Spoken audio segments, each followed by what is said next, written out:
This video is sponsored by Squarespace. This is seasoning. This is seasoning. And this is seasoning? Why do we use the same word to describe these very different activities? And what does any of it have to do with, the seasons?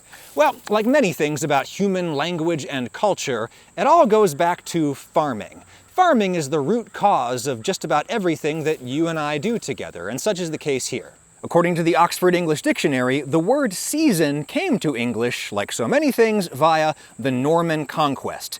Season, as both a verb and a noun in English, comes from the Old French word saisonner, common ancestor of the modern French verb assaisonner, which, as far as I can tell, means exactly what to season means in modern English. Totally just guessing on the Old French pronunciations, by the way, but the Old French word saisonner and the related word saison, meaning time of year, they have the same likely common ancestor, which is an old Latin noun, satio, which means a sowing. And by sowing, I mean a planting, the act of putting seeds into the ground. This Latin word may in turn have Indo-European ancestors, all basically meaning the same thing, planting seeds in the ground to grow food. You gotta remember that up until the Industrial Revolution, which was like last week in terms of the broad scheme of human history, up until about last week, most humans organized everything about their lives around the agricultural calendar. A time to plant and a time to pluck up what is planted. To everything there is a season, and a season is literally a planting. In West Asia, where that beautiful ancient Hebrew poem was probably written, you don't just plant your staple grains once a year. You have a spring planting that you harvest in the fall, and you have a fall planting that you harvest in early summer. So from about 10,000 years ago until about 100 years ago or two, most humans thought about the entire division of the year in terms of what planting are we working on right now? Which planting we're in, that is the season, which is why season means planting and planting means season.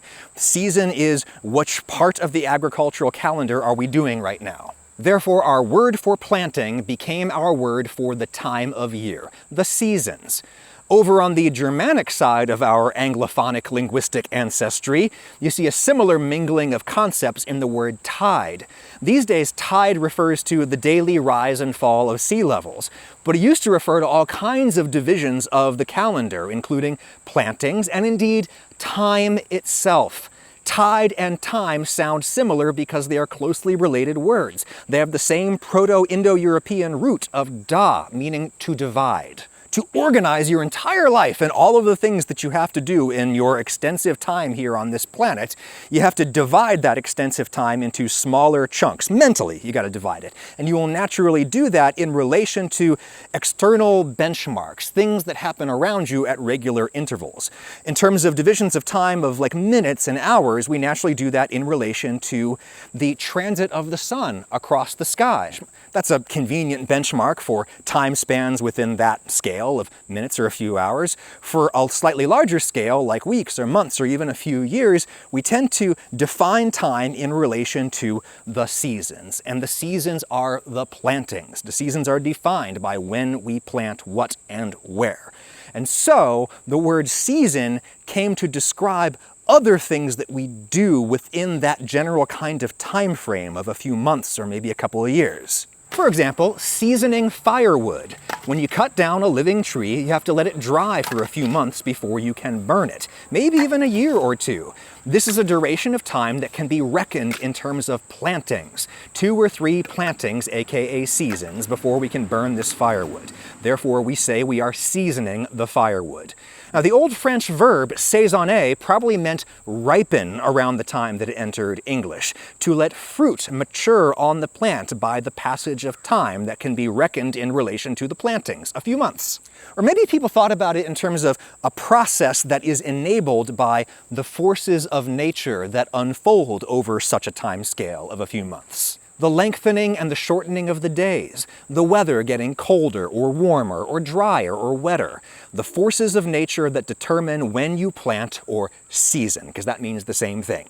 You might come to consider those forces as being one and the same with the concept of seasoning, and therefore to season something is to subject it to those forces.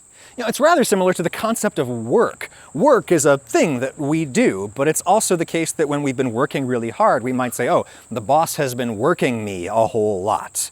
Similarly, a person who has done a whole lot of work, someone who has seen many seasons, planted and harvested many crops, lived through a lot of good weather and bad weather, lived through many years, gotten a little bit of seasoning in their beard, a little salt and pepper there, they might be said to be seasoned. A person is well seasoned when they have seen a lot of years and they have been made stronger by it, because whatever doesn't kill you makes you stronger, except that's not really true. But nonetheless, experience is generally a good thing, and a person who's had a lot of experience is said to be seasoned. And that brings us back to cast iron or carbon steel pans. This is not what it means to season a pan, though I'll admit that's the kind of thing that I would probably do. No, to say that a pan is well seasoned is to say that you have used it through many plantings, many seasons, a period of months or a few years. People notice that a well-used cast iron pan just seemed to work better than a brand new one, and they refer to that concept as seasoning. This is a well-used or well-seasoned pan. Through repeated use, you end up burning a lot of oil on the pan, and this causes the oil to polymerize into a shiny plastic-like coating called a patina. This patina resists sticking to some extent, it stops the iron from rusting to an extent, and to an extent it stops the iron from reacting with acidic foods, giving you gross metallic flavors. A well-used and therefore better pan was called seasoned, just as a well-used and therefore better person was called seasoned. Same concept. They've seen a lot of stuff. And then at some point, people figured out you could develop that patina instantly by rubbing on a layer of oil and heating the pan empty to intentionally burn it. This only takes a few minutes, but it replicates a process that used to unfold over a series of distinct plantings and harvests, so we still call it seasoning. And thus, seasoning has evolved to mean getting something ready, getting anything ready, just as you get food ready by sprinkling some salt or some spices on it. That's one potential route by which seasoning came to mean sprinkling flavors over food. It could also have been an extension of the seasoning that we do to fruit. Leave the fruit on the tree until you do your next grain planting, and the fruit is going to taste better. Thus, seasoning is a thing that you do that makes stuff taste better. Those are the basic etymologies that you see described in places like the Oxford English Dictionary, and the experts are probably right about it. You should believe the experts over some guy on the internet.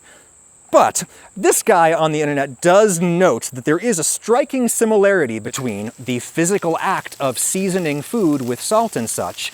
This is identical to the physical act of sprinkling seeds into the ground, which is what seasoning originally meant. I'm not saying that's the direct reason why people came to describe flavoring food as seasoning it, but maybe it was some kind of unconscious association people had in their minds, and it influenced how their language developed.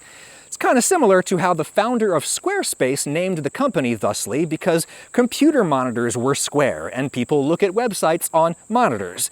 But square also means straightforward and fair. That also describes Squarespace to me, and they're the sponsor of this video.